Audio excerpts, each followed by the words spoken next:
చల్ అంత ఈవీఎంల గోల్మాల్ లేకుంటే పక్క మేమే గెలిచేటోళ్ళం అని ఓడిపోయినోళ్ళు. ఫస్ట్ రౌండ్ లా గంత మెజార్టీలు ఉన్నోళ్ళం రెండో రౌండ్ కే గంత ఫరక్ ఎట్లొస్తది, మిషన్ లా ఫాల్ట్ ఉంది, మళ్ళా లెక్క పెట్టాల్సిందేనని ఇంకొకరు. పోస్టల్ బ్యాలెట్లు ఎంచే కాడ ఏదో తేడా జరిగింది, మాకు డౌట్ ఉంది, ఎలక్షన్ రద్దు చేయాల్సిందేనని ఒకరు. ఓట్ల ముంగట గిసొంటి చూస్తూనే ఉంటాం. నిజంగానే రిగ్గింగ్ జరిగిందని తేలినా, ఓట్లేసే కాడ తేడా జరిగినా మళ్ళా ఓట్లు పెడుతుంటారు.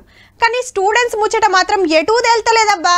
నీట్ పేపర్ లీక్ అయిందని ఇన్ని రోజులు విద్యార్థులు లడాయి చేస్తుంటే ఏమో అనుకున్నాం. బాజాప్తా పేపర్ బయటకు వచ్చిందని దేశం పెద్ద కొట్టే చెప్పింది. అలా ఎట్లా లీక్ అయింది, ఎవరు లీక్ చేసిండ్రు, ఎందరు కొన్నారు, ఎంత కొన్నారు మొత్తం తేలాల్సిందే అని ఆర్డర్ వేసింది పరీక్షలు పెట్టే సంఘానికి. మరిగా పరీక్ష రద్దు చేయాలా వద్దా అనేది అన్ని వివరాలు అందినాక డిసైడ్ చేస్తామని బేస్తారానికి వాయిదా వేసింది కేసును.